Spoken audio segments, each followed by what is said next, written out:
Hello friends, welcome to my class. मैंने अपने previous video में आपको क्लास 12th सॉल्यूशन चैप्टर से मोल फ्रैक्शन को पढ़ाया था। आज उसी सीक्वेंस में मैं आपके लिए लेके आई हूँ एक इम्पोर्टेंट टॉपिक सॉल्यूशन चैप्टर से ही, जो है हेनरीज लॉ। अब ये लॉ किस लिए यूज़ होता है, किस चीज़ की बात करता है, तो इसको हम सबसे पहले डिस्कस करेंगे और इसके स्टेटमेंट पढ़ेंगे। साथ ही साथ हम इसके मैथमेटिकल रिप्रेजेंटेशन को पढ़ेंगे और इसकी एप्लीकेशन एंड लिमिटेशंस को भी हम डिस्कस करेंगे वन बाय वन। तो हेनरी लॉ किस चीज की बात करता है? Henry gave a quantitative relation between pressure and solubility of a gas in a solvent. Henry ने एक क्वांटिटेटिव रिलेशन दिया था, किसके बीच में? प्रेशर के बीच में और solubility of gas in a solvent. Solvent में जो गैस की सॉल्युबिलिटी होती है, उस सॉल्युबिलिटी और प्रेशर के बीच में इन्होंने एक क्वांटिटेटिव रिलेशन दिया था। आज उसी को हम डिस्कस करेंगे। इन सिंपल वर्ड्स मैं आपको बता दूं कि जब हम किसी सॉल्यूशन में किसी गैस को डिसॉल्व करते हैं, तो वो गैस के डिसोल्यूशन में क्या इफेक्ट होता है प्रेशर का, तो उसी की बात करता है ये लॉ। प्रेशर इंक्रीज या डिक्रीज करने पे गैस की सॉल्युबिलिटी सॉल्यूशन में इंक्रीज होगी या डिक्रीज होगी। तो ये लॉ प्रेशर के डायरेक्ट इफेक्ट को बताता है solubility of gas in a solution. It states that at a constant temperature, the solubility of a gas in a liquid is directly proportional to the partial pressure of the gas present above the surface of liquid. तो हम इसके statement को समझ लेते हैं। इसके statement कहती है कि किसी कांस्टेंट टेम्परेचर पे जब हम किसी गैस को किसी लिक्विड या सॉल्यूशन में डिसॉल्व करते हैं, तो उस गैस की जो सॉल्युबिलिटी होगी उस लिक्विड में, वो डायरेक्टली प्रोपोर्शनल होगी उस गैस के पार्शियल प्रेशर के। जो गैस उस लिक्विड की सरफेस पे क्या करेगी? प्रेशर लगाएगी, उस पार्शियल प्रेशर के ये सॉल्युबिलिटी क्या होगी? डायरेक्टली प्रोपोर्शनल होगी।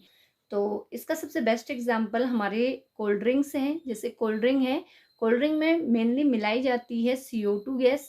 तो CO2 गैस को जब डिसॉल्व किया जाता है कोल्ड ड्रिंक या सोडा वाटर में, तो उससे क्या होता है कि गैस के, यानी कि कोल्ड ड्रिंक में जो हम बॉटल ओपन करने पे जो हमें बबल्स दिखाई देते हैं, या बंद बॉटल में भी जो बबल्स दिखाई देते हैं, वो CO2 गैस के होते हैं, जिसकी वजह से उसका टेस्ट बिल्कुल डिफरेंट होता है। और जब हम उस गैस को क्या कर देते हैं, रिलीज कर देते हैं, तो हमारी कोल्ड ड्रिंक का टेस्ट भी क्या हो जाता है? चेंज हो जाता है। तो कोल्ड ड्रिंक्स में या सोडा वाटर में जो CO2 गैस डिजोल्व की जाती है, वो हाई प्रेशर पे की जाती है, क्योंकि गैस नॉर्मली लिक्विड में डिजोल्व तो होगी नहीं, क्योंकि उसके जो मॉलिक्यूल होंगे वो एटमॉस्फेयर में चले जाएंगे। तो उसकी सॉल्युबिलिटी को इंक्रीज करने के लिए उस पर प्रेशर अप्लाई किया जाता है। तो उसी प्रेशर को जितना हम इंक्रीज करते हैं, उतनी ज़्यादा सॉल्युबिलिटी बढ़ जाती है किसकी? गैस की लिक्विड में। जब हम कोल्ड ड्रिंक्स की सील्ड बॉटल देखते हैं, तो उसमें बहुत ज़्यादा प्रेशर होता है किसका? गैस का, क्योंकि उसमें हाई प्रेशर पे CO2 गैस डिजोल्व रहती है। लेकिन और अगर हम बंद बॉटल को अगर शेक करते हैं, उसके बाद ओपन करते हैं, तो पूरी कोल्ड ड्रिंक बाहर निकल आती है। क्यों?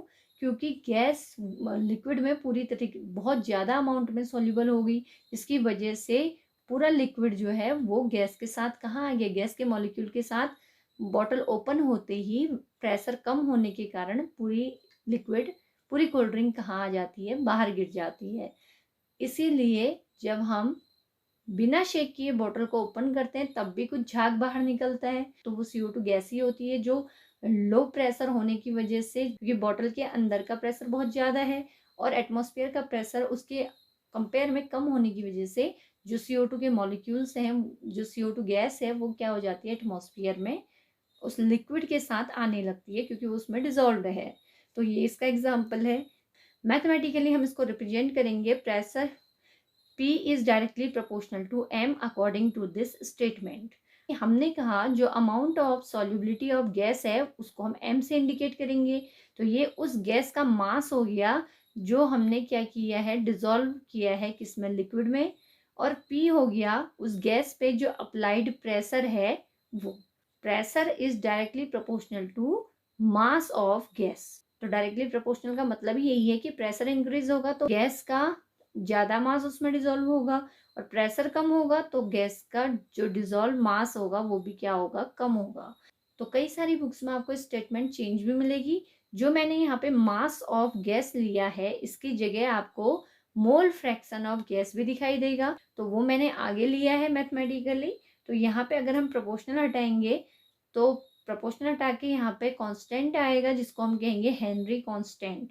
तो P equal to K H M हो जाएगा। एम यहाँ mass of amount of gas है जो डिजोल्व कर रहे हैं। P यहाँ क्या है, प्रेशर ऑफ गैस है एट इक्विलिब्रियम। इक्विलिब्रियम पे जो प्रेशर हम इस पे क्या करेंगे, अप्लाई करेंगे, तो वो है P।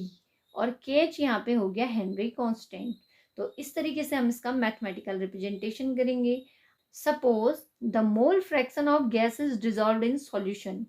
सपोज हम ये मान रहे हैं कि हम गैस के m जो मास को ले रहे हैं उसको अगर हम मोल फ्रैक्शन की फॉर्म में लें, या हम मान लें कि सपोज लिक्विड या सॉल्यूशन में हमने गैस के कुछ मोल्स को डिसॉल्व किया है, जो हमने नंबर ऑफ मोल्स लिए हैं उसको हम मोल फ्रैक्शन की फॉर्म में भी इंडिकेट कर सकते हैं सॉल्युबिलिटी को। तो हम इसी को लिख सकते हैं P gas proportional to x gas, यानी कि मैंने m मास की जगह क्या ले लिया, मोल फ्रैक्शन ऑफ गैस ले लिया।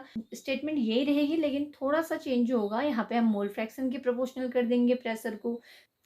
तो बात वही है कि गैस के जो नंबर ऑफ मोल्स को हम लिक्विड या सॉल्यूशन में डिसॉल्व कर रहे हैं वो भी डायरेक्टली प्रोपोर्शनल होंगे किसके, प्रेशर ऑफ गैस के। तो गैस के मॉलिक्यूल पे जो लगाया गया पार्शियल प्रेशर होगा वो डायरेक्टली प्रोपोर्शनल होगा मोल फ्रैक्शन ऑफ गैस के, कि कितने नंबर ऑफ मोल्स उस लिक्विड में या सॉल्यूशन में डिसॉल्व हैं।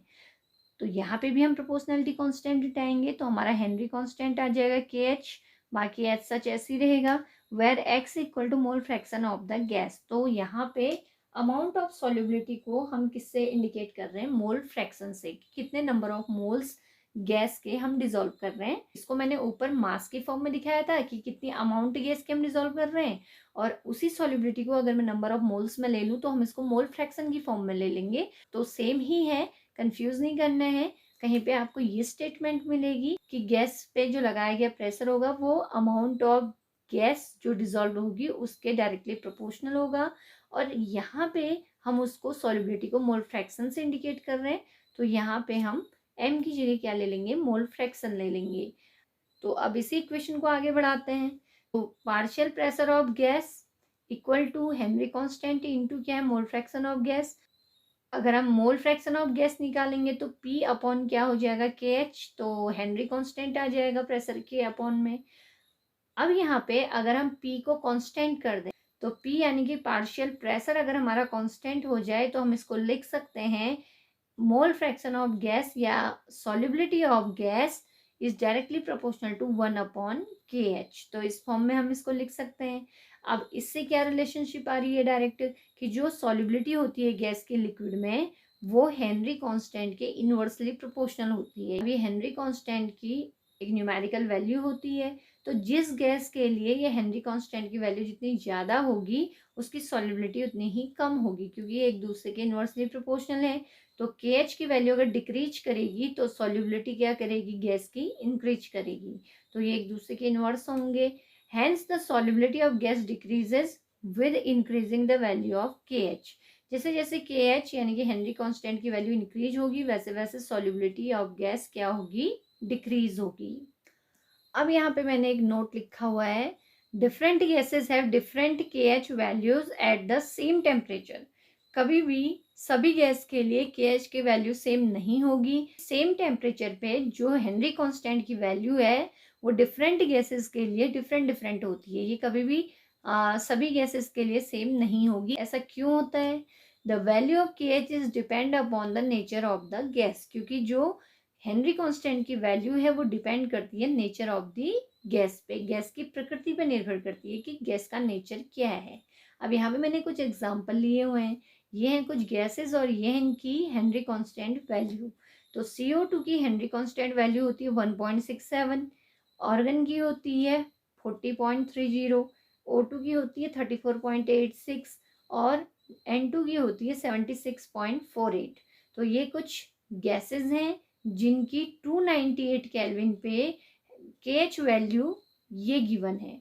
अभी हमने क्या कहा था कि solubility of gas is inversely proportional to K H value, यानी कि जिसकी केएच वैल्यू जितनी कम होगी उसकी सॉल्युबिलिटी उतनी ज़्यादा होगी, और केएच वैल्यू जिसकी सबसे ज़्यादा होगी उसकी सॉल्युबिलिटी उतनी कम होगी। तो यहाँ पे सबसे कम किसकी केएच वैल्यू है, CO2 की 1.67। तो इसकी अगर केएच वैल्यू सबसे कम है तो इसकी सॉल्युबिलिटी लिक्विड में सबसे ज़्यादा होगी। Hence CO2 is more soluble than other gases due to low KH value। तो यहाँ पे CO2 की solubility सबसे ज़्यादा होगी इन सभी गैसेस में compare to other gases due to low KH value. तो ये था हेनरीज लॉ। आई होप आपको समझ आया होगा। अब बात करते हैं इसकी एप्लीकेशन की। इसके एप्लीकेशन से भी काफ़ी क्वेश्चन बनते हैं, इन्हीं को हम डिस्कस करते हैं। तो फर्स्ट एप्लीकेशन है हेनरी लॉ की in the production of carbonated beverages. Carbonated beverages होते हैं जैसे कोल्ड ड्रिंक हो गई, सोडा वाटर हो गए। तो अभी मैंने आपको एग्जांपल में बताया था कि इनमें जो क्या होते हैं, बबल्स होते हैं। तो किसकी वजह से होते हैं, CO2 गैस की वजह से, क्योंकि इस गैस की वजह से इन ड्रिंक्स का जो टेस्ट होता है वो बिल्कुल डिफरेंट होता है, काफ़ी अच्छा टेस्ट होता है। लेकिन जैसे ही अगर हम बॉटल ओपन करके इस गैस को रिलीज कर दें तो उसका टेस्ट और कलर दोनों क्या हो जाते हैं, चेंज हो जाते हैं। तो यहाँ पे जो भी कार्बोनेटेड बिवरेजेस बनाए जाते हैं तो उसमें CO2 गैस को हाई प्रेशर पे क्या किया जाता है, डिसॉल्व करके उनको सील्ड कर दिया जाता है, जिससे कि CO2 की डिसोल्यूशन उन कार्बोनेटेड बिवरेजेस में बहुत ज़्यादा हो और इनको सील्ड कर दिया जाता है। सेकेंड है इन डीप सी डाइविंग। तो जो सी डाइवर्स होते हैं या गोताखोर जो होते हैं तो वो अपने साथ ऑक्सीजन सिलेंडर लेके जाते हैं। अब जैसे जैसे ये डीप सी में जाते हैं तो प्रेशर इंक्रीज होता है। प्रेशर इंक्रीज होता है तो अकॉर्डिंग टू हेनरी लॉ क्या होगा, प्रेशर इंक्रीज होने पे गैस की सॉल्युबिलिटी भी लिक्विड में इंक्रीज होगी। तो जो भी हम ऑक्सीजन सिलेंडर से गैसेस ले रहे हैं तो वो गैसेस हमारे ब्लड में ज़्यादा डिजोल्व होंगी, क्योंकि सी में नीचे जाने पे प्रेशर इंक्रीज होने से इनकी डिजोल्यूशन बढ़ जाएगी, तो इनकी भी सॉल्युबिलिटी हमारे ब्लड में बढ़ जाएगी। तो जैसे जैसे हम फिर सी सरफेस की ओर आएंगे तो प्रेशर फिर डिक्रीज होने से इन गैसेस की सॉल्युबिलिटी कम होने लगेगी। जब गैसेस की सॉल्युबिलिटी कम होने लगेंगी तो ब्लड में एकदम से गैसेस कम होने की वजह से बबल्स बनने लगेंगे, और ऐसा मेनली नाइट्रोजन गैस के साथ होता है। तो जब ये बबल्स बनते हैं तो काफ़ी पेन, उस टाइम पे काफ़ी पेन इन सी डाइवर्स को होता है, जो काफ़ी क्रिटिकल कंडीशन होती है। वो एक इमरजेंसी या फिर कॉज ऑफ डेथ भी हो सकती है, जिसको बैंड्स कहते हैं। तो इसी से बचने के लिए जो सी डाइवर्स होते हैं उनके ऑक्सीजन सिलेंडर को डाइल्यूट किया जाता है हीलियम गैस को भर के। N2 गैस की इस डिसोल्यूशन को और इस बैंड्स की प्रॉब्लम से बचने के लिए हीलियम से डाइल्यूट किया जाता है इन ऑक्सीजन सिलेंडर को। इसीलिए जो सी डाइवर्स होते हैं उनके ऑक्सीजन सिलेंडर में नाइट्रोजन ऑक्सीजन के साथ साथ हीलियम को भी मिलाया जाता है डाइल्यूट करने के लिए। नेक्स्ट एप्लीकेशन है for people living at high altitude और क्लाइंबर्स। अब ये तो थी बात जो सी डाइवर्स होते हैं। अब बात करते हैं उन लोगों की जो काफ़ी हाई एल्टीट्यूड पे रहते हैं, या जो फिर क्या होते हैं, क्लाइंबर्स होते हैं, काफ़ी ऊंची चोटियों पे जाते हैं, जैसे माउंट एवरेस्ट पे जा रहे हैं, कोई कहीं जा रहे हैं। तो जो भी क्लाइंबर्स होते हैं या हाई एल्टीट्यूड पे जो रहते हैं तो वहाँ पे प्रेशर कम होता है। तो इन जगह पे प्लेन्स की कंपेयर में प्रेशर कम होने की वजह से इनके ब्लड में और टिश्यूज़ में ऑक्सीजन की कंसंट्रेशन कम हो जाती है, जिसकी वजह से ये क्लियरली थिंकिंग नहीं कर पाते हैं और वीक हो जाते हैं। तो इसी कंडीशन को कहते हैं एनॉक्सिया। तो यहाँ पे जो भी क्लाइंबर्स या फिर जो पीपल रहते हैं तो उनकी थिंकिंग एबिलिटी कम हो जाती है, वो क्लियरली सोच समझ नहीं पाते हैं और वीक हो जाते हैं। तो इसी कंडीशन को कहते हैं एनॉक्सिया। अब नेक्स्ट बात करते हैं लिमिटेशंस ऑफ हेनरीज लॉ। तो कभी कभी एग्जाम में ओनली लिमिटेशंस भी पूछी जाती है हेनरी लॉ की। तो इसकी क्या लिमिटेशंस हैं, it is applicable only when. ये लॉ तभी एप्लीकेबल है जब number 1 the pressure of the gas is not too high. ना तो प्रेशर बहुत ज़्यादा होना चाहिए गैस के लिए, and temperature is not too low, और ना ही टेम्परेचर बहुत कम होना चाहिए। माना कि हम कहते हैं कि जो गैस की डिसोल्यूशन होगी लिक्विड में वो प्रेशर के डायरेक्टली प्रोपोर्शनल होगी, प्रेशर बढ़ाने पे बढ़ेगी, लेकिन प्रेशर बहुत ज़्यादा हाई भी नहीं होना चाहिए और टेम्परेचर बहुत ज़्यादा लो भी नहीं होना चाहिए। सेकेंड है the gas should not undergo any chemical change. जो गैस को हम डिजोल्व कर रहे हैं लिक्विड में, वो लिक्विड के साथ कोई भी केमिकल रिएक्शन ना करे, केमिकली रिएक्ट ना करे, तो इसीलिए उसमें कोई केमिकल चेंज नहीं होनी चाहिए। थर्ड है the gas should not undergo association and dissociation in the solution, कि जिस गैस को हम डिसॉल्व कर रहे हैं लिक्विड में या सॉल्यूशन में, वो उस लिक्विड में ना तो एसोसिएट होनी चाहिए, ना तो उसके मॉलिक्यूल आपस में जुड़ने चाहिए, और ना ही वो डिसोसिएट होनी चाहिए। तो उसमें ऐसे कोई चेंजेस ना हो लिक्विड में, तो उसी गैस को हम यहाँ पे क्या कर सकते हैं, यूज कर सकते हैं डिसोल्यूशन के लिए। तो ये कुछ लिमिटेशंस हैं हेनरी लॉ के, जिनको हमने डिस्कस किया। अब यहाँ पे ऑलमोस्ट हमने विद एग्जांपल सारी चीज़ें समझ ली हैं हेनरी लॉ के बारे में, लेकिन एक चीज़ और आती है टेम्परेचर इफेक्ट। इस पे भी क्वेश्चंस आते हैं कि जो हमारे एक्वाटिक एनिमल्स हैं वो वार्म वाटर की बजाय कोल्ड वाटर में ज़्यादा कंफर्ट फील करते हैं, ऐसा क्यों? तो टेम्परेचर का भी इसका मतलब कुछ ना कुछ इफेक्ट होता है।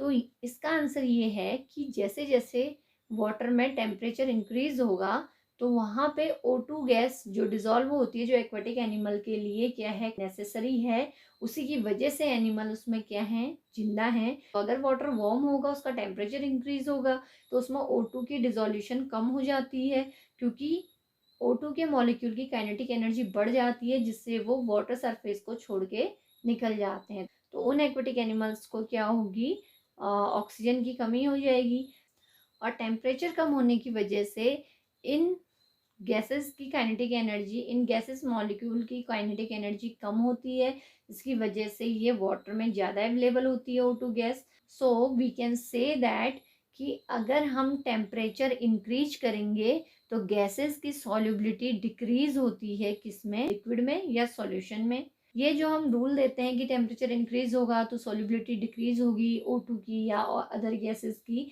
ये हम ली चैटलियर प्रिंसिपल के अकॉर्डिंग देते हैं। बट यहाँ पे कुछ एक्सेप्शंस भी हैं, जैसे हीलियम एंड हाइड्रोजन।